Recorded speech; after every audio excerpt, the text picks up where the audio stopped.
હા નથી ગયો ને આ શું લઈ લેવા કરતા 50 વાત હે હાલો ના આવો હાલો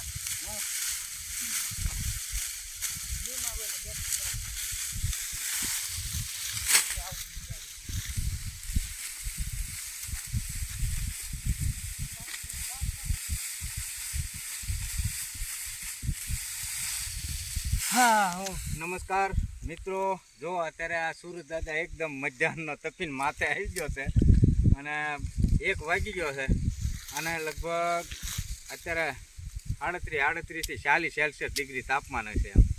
જો આમાં 80માં બેસનારો વ્યક્તિ જો આ કામમાં આવ્યો હોય ને તો એ તો સીધો હીટવેવનો જ શિકાર થઈ જાય, એટલી ભયંકર ગરમી પડે છે. પરંતુ ઘણા લોકોને એક એવી માન્યતા હોય છે કે ઘી માત્ર શિયાળામાં ખવાય, પણ હું મારી વાત આ વ્યક્તિગત વાત કરું, તાસીરની વાત છે કે હાલ પણ ઉનાળામાં પણ કાયમનું 40 થી 35 ગ્રામ જેટલું ઘી હું ખાતો હોઉં છું. મેં અનુભવ્યું છે કે તડકામાં ઘી છે ને ઠંડક આપતું હોય છે. તો આવા તડકામાં એમ કામ કરતા હોય છે ને તો ટૂંકમાં શરીરની શારીરિક ક્ષમતા એવી વધી જાય છે કે તડકો સહન કરી શકે એમ.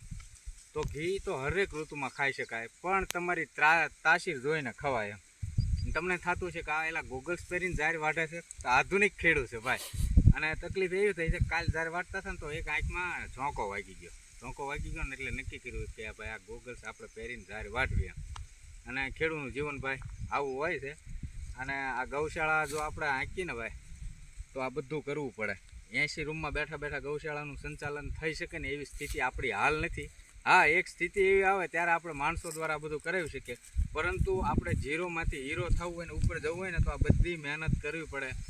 હાડકાનું ખાતર ને લોહીનું પાણી કરવું પડે અને 24 કલાક જાગવાની તૈયારી હોય ને કે અડધી રાતે જરૂર પડે ને તો આપણે ઉઠવું પડે. તો આ ગૌશાળા કરી શકાય, આગળ વધી શકાય.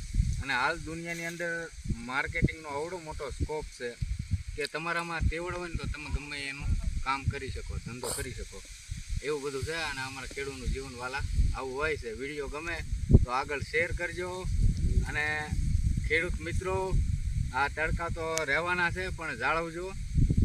અને હવે ગરમી પડવાની છે તો બધાએ પોતપોતાની તબિયતને જાળવવી. જય જવાન જય કિસાન.